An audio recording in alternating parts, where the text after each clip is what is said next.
Ilang bahagi ng Mindanao ang binaha at nakaranas ng landslide. Sa Sultan Kudarat, isang lalaki ang lumambitin sa lubid para lang makatawid sa rumaragasang ilog. At nakatutok si Rafi Tima.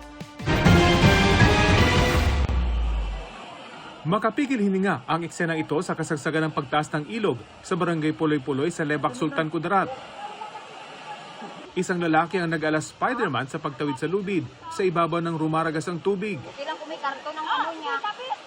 Lumambitin siya habang dahan-dahang umaabante. At tila mas naging buwis buhay pa nang makarating sa gitna.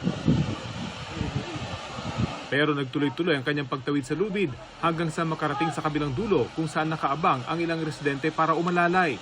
Ligtas siyang nakababa. Kwento ng uploader ng video, pilit tumawid ng lalaki para mabalikan ang kanyang sasakyan na naiwan sa kabilang pampang. Hindi naman madaanan ng ilang kalsada sa kaparehong barangay, gayon din sa barangay Salangsang dahil sa landslide. Humambalang ang gumuhong putik, mga sanga ng puno at iba pang debris. Sa barangay Kalasuyan, Kidapawan City, Kalang sibuyas na ko, basig makaya pa, well.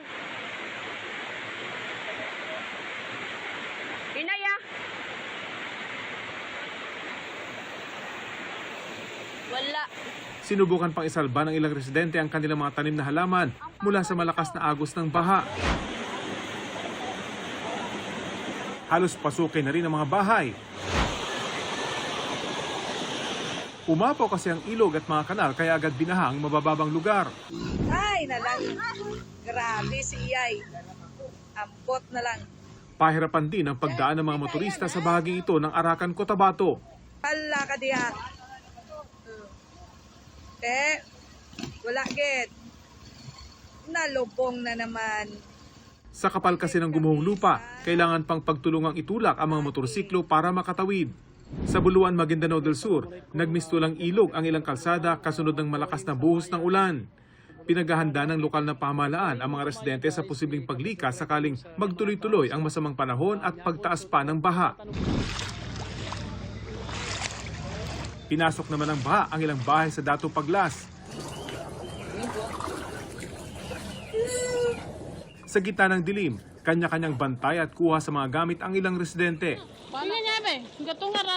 Naglutangan na ang ilang gamit sa loob ng kanilang bahay. Pati ang paralang ito sa barangay Kabuling sa bayan ng Pandag, lubog sa baha matapos bumuhos ang malakas na ulan kagabi. Kuba na rin po yung aming gate.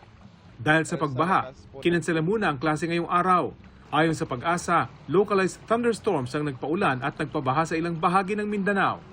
Rafi Tima, nakatutok, 24 oras.